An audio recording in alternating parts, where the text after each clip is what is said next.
Hello students. आज का जो वीडियो है वो क्लास 8 स्टूडेंट के लिए है और आपको मालूम है कि इससे पहले इस टॉपिक पे मैंने 2 वीडियो और बना चुका हूँ। ठीक है, पहला वीडियो में हमने क्या किया था, volume and surface area of solids. ये चैप्टर जो है इसके क्यूबॉइड और क्यूब के बारे में डिस्कस किया था। उसके सारे volume, surface area, total surface area, lateral surface area और डायगोनल के बारे में डिस्कस किया था कि उसके फॉर्मूला को कैसे हम लोग याद कर सकते हैं और वो कैसे फॉर्मूला बना है। ठीक है, उसके बाद सेकेंड वीडियो में हमने एक्सरसाइज 20A का कुछ क्वेश्चंस को सॉल्व किए थे। 1, 2 और 5 क्वेश्चंस को सॉल्व किए थे। ठीक है, आज हम लोग एक्सरसाइज 20A के 10 नंबर क्वेश्चन को डिस्कस कर रहे हैं और जो बुक से ये क्वेश्चन लिया गया है वो RS अग्रवाल बुक है। चलिए अब हम लोग क्वेश्चन को समझते हैं। कह रहा है क्या, a wall 15 metre long, 30 centimetre wide and 4 metre high is made of bricks. ईंट का बना हुआ दीवार है। ठीक है, ईच मेजरिंग, और ईंट जो है, अब उस दीवार को बनाने में बहुत सारा ईंट लगा होगा, तो एक ईंट का मेजरिंग यहां पर दिया हुआ है 22 centimetre into 12.5 centimetre into 7.5 centimetre. अब ये सब क्या है, तो ईंट का मेजरमेंट है, लेंथ, ब्रेथ और हाइट का वैल्यू दिया हुआ है। कह रहा है क्या, if 1/12 of the total volume of the wall consists of mortar.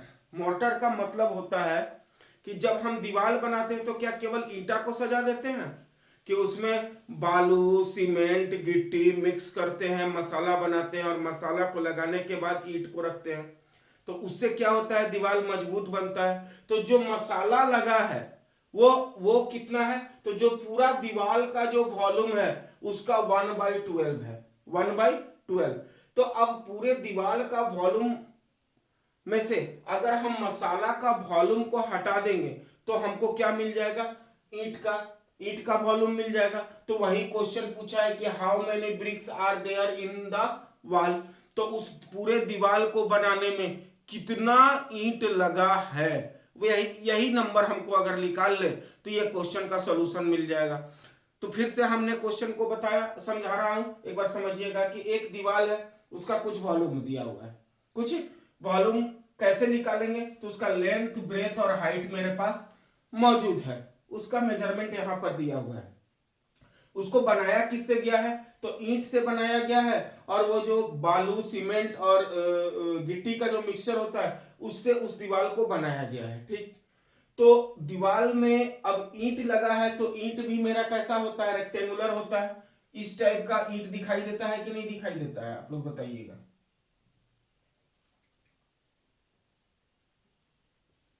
ठीक है, अब ईंट का दिया हुआ है, इस तरह का शेप होता है, तो इसका भी मेरा लेंथ, ब्रेथ और हाइट अलग से दे दिया है। ठीक, और कह रहा है कि दीवार में जितना दीवार का वॉल्यूम है उसका 1/12 जो वॉल्यूम है वो किसका है, तो जो मसाला तैयार करते हैं ईंटा को साटने के लिए, पहले उस मसाले को रखते हैं सीमेंट बालू का, उसके बाद उस पर ईंटा रखते हैं, उसका वॉल्यूम दिया है 1/12। ठीक, तो इस क्वेश्चन को सॉल्व करने से पहले जो पूछ रहा है उस चीज को हम लोग को ध्यान में रखते हुए इस क्वेश्चन को बनाएंगे। तो सॉल्यूशन हम लोग का स्टार्ट होगा कैसे, ध्यान दीजिएगा। तो सॉल्यूशन अगर स्टार्ट करें तो सबसे पहले जो वाल है, मान लीजिए ये मेरे पास वाल है, ठीक है, और इस वाल में बहुत सारा ईंटा लगा होगा, बहुत सारा ईंटा लगा होगा। ठीक है, यही ईंटा, अब इसके नंबर को हमको क्या करना है, फाइंड करना है। तो चलिए सबसे पहले तो वॉल्यूम ऑफ वॉल निकाल लेते हैं। Volume of wall is equal to, अब एक चीज ध्यान देना है, जो वॉल्यूम ऑफ वॉल निकाल रहे हैं तो यहां पर हम रफ वर्क करेंगे। रफ वर्क में याद रखिएगा कि वॉल का जो लेंथ दिया हुआ है वो दिया है मीटर में, 15 मीटर। ठीक, ब्रेथ दिया हुआ है वो दिया हुआ है 30 सेंटीमीटर, और जो हाइट दिया हुआ है h वो दिया हुआ है 4 मीटर। ठीक, लेकिन ईंट का डायमेंशन किस में दिया हुआ है, सेंटीमीटर में। तो सबसे पहले हमको फाइंड क्या करना है, तो ईंट फाइंड करना है। तो ईंट फाइंड करने के लिए ईंट का जो यूनिट दिया है मेजरिंग यूनिट, उसमें पहले वाल के मेजरिंग यूनिट को कन्वर्ट कर देते हैं। तो 15 मीटर है, तो 15 मीटर को अगर सेंटीमीटर में चेंज करेंगे तो 100 से मल्टीप्लाई करेंगे, तो ये हो जाएगा 1500 सेंटीमीटर। ये हो जाएगा 30, तो 30 सेंटीमीटर तो सेंटीमीटर में ही दिया हुआ है, तो उसको तो चेंज करने की जरूरत नहीं है। अब आते हैं यहाँ पर 4 मीटर है, तो 4 इंटू 100 इक्वल टू 400 सेंटीमीटर। ये हमको लेंथ, ब्रेथ और हाइट मिल गया। तो वॉल्यूम ऑफ वॉल क्या होता है, L into B into H is equal to, अब लेंथ, ब्रेथ और हाइट है, तो लेंथ का वैल्यू क्या है 1500 प्लस मल्टीप्लाई कितना 30, यही इसका विड्थ का वैल्यू है, और हाइट इंटू 400, और ये centimetre into centimetre into centimetre, और वॉल्यूम है तो इसका यूनिट क्या हो जाएगा सेंटीमीटर क्यूब। चलिए अब इसको मल्टीप्लाई करने के बाद हमारा जो रिजल्टेंट आएगा वो आएगा 18 सेंटीमीटर क्यूब। आप लोग मल्टीप्लाई करके देख लीजिएगा कि इसका जो वैल्यू आएगा वो यही आ रहा है कि नहीं आ रहा है।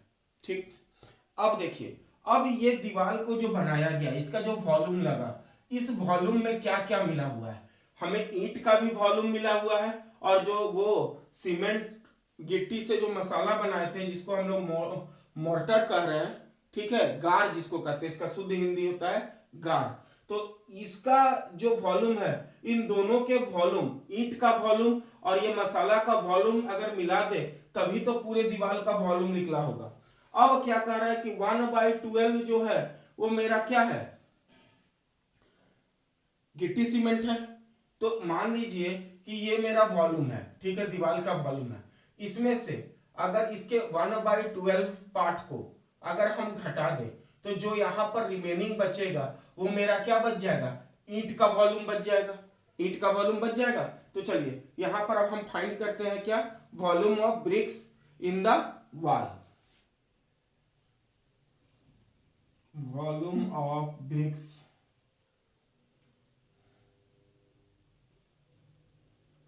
इन द वॉल। अब volume of bricks in the wall को अगर हमको निकालना है तो हम लोग क्या करेंगे, पहले वॉल्यूम ऑफ वॉल हमने कितना फाइंड किया है 18,000,000 माइनस, अब माइनस क्या करेंगे 1/12, क्या करना है हमको ध्यान से देखिए, 1/12, और जो वॉल्यूम हमने दीवार का निकाला है उसका 1/12 कर देंगे तो हमको किसका निकल जाएगा, मोर्टार का वॉल्यूम निकल जाएगा। तो 1/12, ये रफ वर्क में कर रहे हैं अब हम यहाँ पर, तो 1/12 इंटू 818,000,000। अब इसको अगर हम डिवाइड करेंगे तो हमारा आंसर जो आएगा वो आएगा 1500,000,000। ठीक है, ये इसका वैल्यू आएगा। जब इसको 18 इतना नंबर को जब आप 12 से डिवाइड करेंगे तो वो रिजल्टेंट आएगा। तो उस जो रिजल्टेंट आया, ये वॉल्यूम मेरा किसका है, ये वॉल्यूम है मोर्टार का, और हम निकाल क्या रहे हैं ब्रिक का वॉल्यूम। तो ब्रिक का वॉल्यूम कब निकालेंगे, जब पूरे वॉल के वॉल्यूम में उस मोर्टार का वॉल्यूम जो यहां पर हमने रफ में निकाला अगर उसको हम माइनस कर दें, ठीक है, तो जो यहां पर हमारा आएगा सेंटीमीटर क्यूब में, यही होगा मेरा क्या, ब्रिक का वॉल्यूम। और ब्रिक का वॉल्यूम कितना आएगा,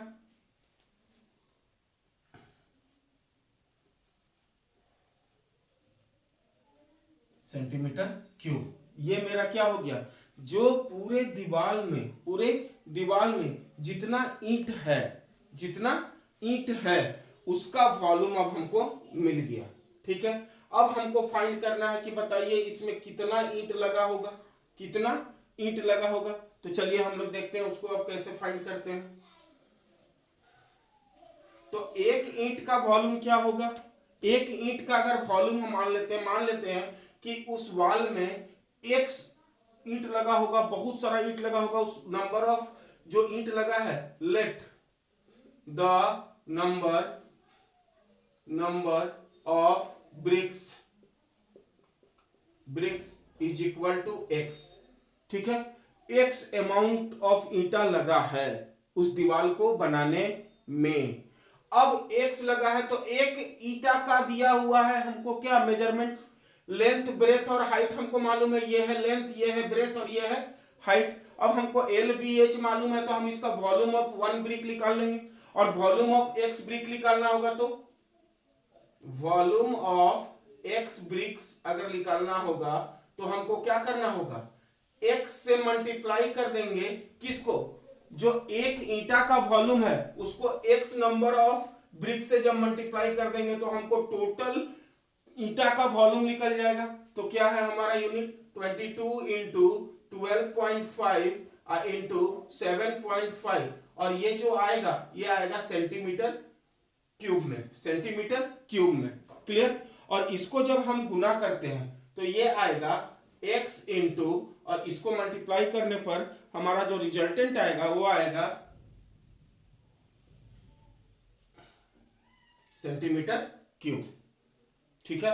अब ये क्या हो गया, ये हो गया हमारा पूरा नंबर ऑफ ब्रिक्स का वॉल्यूम, जितना टोटल नंबर ऑफ ब्रिक है सारा का हमने क्या कर दिया, वॉल्यूम निकाल के गुना कर दिया। अब इतना मेरा जो है वो ईंटा का वॉल्यूम है, और यहां पर हमने क्या निकाला, volume of bricks in the wall, और यहां पर भी हमने जो वॉल्यूम निकाला था वो किसका निकाला था, ईंटा का ही निकाला था।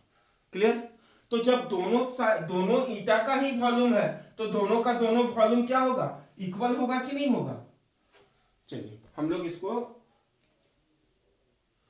करते हैं। तो दोनों वॉल्यूम मेरा अगर ईंटा का है तो हम लोग लिखेंगे अकॉर्डिंग टू क्वेश्चन। अब दोनों का volume x into 2062.5 is equal to 16500,000, और दोनों सेंटीमीटर क्यूब में है, दोनों सेंटीमीटर क्यूब में है तो दोनों साइड सेंटीमीटर क्यूब है, सेंटीमीटर क्यूब क्या हो जाएगा, कैंसिल हो जाएगा।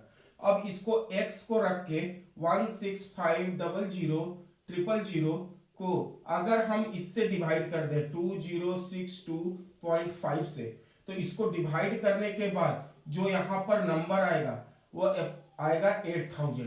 तो जो नंबर आ रहा है यही मेरा क्या है, हमने क्या माना है, let the number of bricks be equal to x। तो जो जितना ईंटा लगा है इस पूरे दीवार को बनाने में वो कितना लगा है, तो 8000 ईंटा लगा है, 8000 ब्रिक्स लगा है। तो उम्मीद करते हैं इस क्वेश्चन के एक एक पार्ट को मैंने अलग से तोड़ तोड़ के समझाया है, और उम्मीद करते हैं कि आपको बहुत अच्छे से इस क्वेश्चन को समझ में आया होगा। चलिए अब हम लोग इसके बाद नेक्स्ट क्वेश्चन की तरफ चलते हैं। सो स्टूडेंट, क्वेश्चन नंबर 13, हमारा नेक्स्ट क्वेश्चन कौन सा है, 13 नंबर। देखिए क्या कह रहा है, क्वेश्चन को बहुत प्यार से समझते हैं। कह रहा है कि the rainfall recorded on a certain day, किसी दिन पर बारिश हुआ, ठीक है, और बारिश हुआ तो क्या हुआ, रिकॉर्ड किया गया कि कितना बारिश हुआ, तो पाया गया कि वाज 5 सेंटीमीटर, कितना है 5 centimetre. Find the volume of the water that fails on A 2 hectare field. 2 hectare field, मान लेते हैं कि ये बहुत बड़ा खेत है, खेत है, फील्ड मतलब खेत का बात कर रहा है। अब हम लोग जानते हैं कि हम लोग तो अगर आप लोग गांव गए होंगे तो खेत देखे होंगे, खेत का बंटवारा होता है तो आर बनता है, आर बनता है, देखिएगा ऊंचा ऊंचा एक पगडंडी टाइप का रहता है जिससे एक फील्ड को दूसरे फील्ड से हम क्या करते हैं, अलग करते हैं। अब उस आर पर कह रहा है क्या कि पानी पड़ा, बहुत दिन रेनफॉल हुआ तो बहुत पानी पड़ा। अब कोई गया और इसमें इस फील्ड में पानी भर गया, तो किसी ने नापा क्या, टेप से, स्केल से, तो पता चला कि यहाँ से यहाँ तक जो पानी का लेंथ है वो हमको जो हाइट है पानी का वो कितना मिल गया, 5 सेंटीमीटर मिल गया, 5 सेंटीमीटर मिल गया। अब कह रहा है कि ये जो जमीन है वो मेरा कितना है, 2 हेक्टेयर है, 2 हेक्टेयर है। तो बताइए कि ये जो पानी पड़ा, ठीक है, और इस 2 हेक्टेयर लैंड में जो पानी जमा हुआ उस पानी का वॉल्यूम क्या है, उस पानी का वॉल्यूम क्या है। तो सबसे पहले हम लोग थोड़ा सा हेक्टेयर के बारे में अगर नॉलेज हो जाए तो ये क्वेश्चन बहुत ही आसानी से हम लोग बना सकते हैं। चलिए क्वेश्चन तो समझ में आ गया कि एक जमीन है, उस जमीन पर पानी पड़ा और पानी पड़ने के कारण कुछ पानी ऊपर तक आ गया, जमीन से ऊपर तक आ गया। कितना ऊपर आया, तो दिया हुआ है 5 सेंटीमीटर, 5 सेंटीमीटर। तो बताइए कि ये जो 2 हेक्टेयर का जो खेत है, इस खेत में टोटल पानी जो वाटर फॉल के कारण वाटर स्टोर हुआ, उस वाटर का क्या वॉल्यूम है, क्या वॉल्यूम है। तो चलिए हम लोग अब समझते हैं इसको। तो सबसे पहले जानने से पहले हम लोग जानते हैं कि 1 हेक्टेयर क्या होता है, हेक्टेयर, ठीक है। तो हम लोग खेत के बारे में जानते हैं, बीघा के बारे में जानते हैं कि 20 कट्ठा होता है तो 1 बीघा होता है। तो हेक्टेयर का मतलब होता है कि जब 4 बीघा आपके पास जमीन होगा तो आपके पास हो जाएगा 1 हेक्टेयर, लगभग जमीन हो जाएगा, ठीक है। तो अब उसकी बात करते हैं। तो 1 हेक्टेयर का बात अगर हम लोग करें तो इसको हम लोग रिप्रेजेंट करते हैं 10,000 मीटर स्क्वायर, 10,000 मीटर स्क्वायर, ठीक है, 10,000 मीटर स्क्वायर। अब देखिए 10,000 मीटर स्क्वायर का मतलब क्या हो गया कि ये जो जमीन है, ये जो जमीन है, अगर इसका यूनिट मीटर स्क्वायर में दिया है, इसका मतलब इसका बात कर रहा है एरिया का बात कर रहा है। किसका बात कर रहा है, एरिया का बात कर रहा है, क्लियर। तो अब समझिएगा इसका यूनिट, हेक्टेयर का यूनिट किस में आ रहा है, मीटर स्क्वायर में। तो जो ये फील्ड दिया है इसका मतलब कि ये एरिया दिया हुआ है। अगर ये रेक्टेंगुलर होगा तो लेंथ और ब्रेथ दिया होगा, ठीक है, और लेंथ ब्रेथ और यहां पर क्या दिया हुआ है, height, h equal to 5 centimetre. अब एल, बी और एच को तीनों को जब गुना कर देते हैं, मल्टीप्लाई करते हैं, लेंथ ब्रेथ और हाइट को जब हम मल्टीप्लाई करते हैं तो हमको क्या मिल जाता है, वॉल्यूम मिल जाता है। अच्छा, तो ये कॉन्सेप्ट छुपा हुआ था इस क्वेश्चन के अंदर। अब तो हम बहुत आसानी से इस क्वेश्चन को बना सकते हैं। अब जानते हैं 1 hectare equal to 10,000 metre square. अब यहां सेंटीमीटर दिया हुआ है, तो सेंटीमीटर को या तो इस जमीन को हम सेंटीमीटर में चेंज कर दें या तो हाइट को हम मीटर में चेंज कर दें। तो हाइट को जब मीटर में हम चेंज करेंगे तो ये क्या हो जाएगा बताइए, 5/100 मीटर। h जो सेंटीमीटर में दिया हुआ है इसको अगर हम मीटर में चेंज करें तो क्या होगा, 5/100 मीटर, और इसको जब कैंसिल करेंगे तो ये हो जाएगा 20। तो height equal to 1/20 metre, clear. ये तो हो गया हमारे रफ में, हमारे दिमाग में इतना सॉल्यूशन आ जाना चाहिए तभी हम इस क्वेश्चन को अब सॉल्व कर सकते हैं। अब हमको क्या मिल गया, जैसे मीटर स्क्वायर मिल गया तो हमको पता चल गया कि इस फील्ड का एरिया दिया हुआ है। अब इस एरिया में सिर्फ हाइट से मल्टीप्लाई कर देंगे तो हम इस फील्ड का, इस फील्ड में जितना पानी है उसका हम वॉल्यूम निकाल लेंगे, जो वाटर है उसका हम वॉल्यूम कैलकुलेट कर लेंगे। तो यहां पर क्या दे रहा है ना, सोल्यूशन में हम लोग लिखेंगे, सोल्यूशन में कि हेयर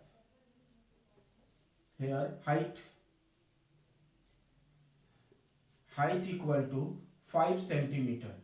देयरफॉर इसको मैं थोड़ा इरेज कर लेता हूं कि आप लोग को देखने में बहुत आसानी हो।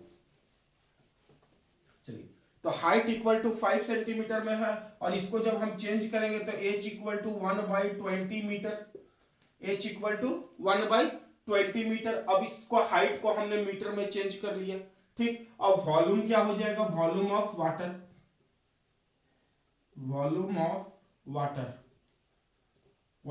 Is equal to area into height, area into height, और एरिया मेरा किस में दिया हुआ है, हेक्टेयर में। कितना हेक्टेयर जमीन है, 2 हेक्टेयर है, तो 2 इंटू, और 1 हेक्टेयर के लिए हमारा पास क्या है, 10,000 मीटर स्क्वायर, 10,000 मीटर स्क्वायर, और हाइट मेरा कितना दिया है, 1/20 इंटू 1/20 मीटर।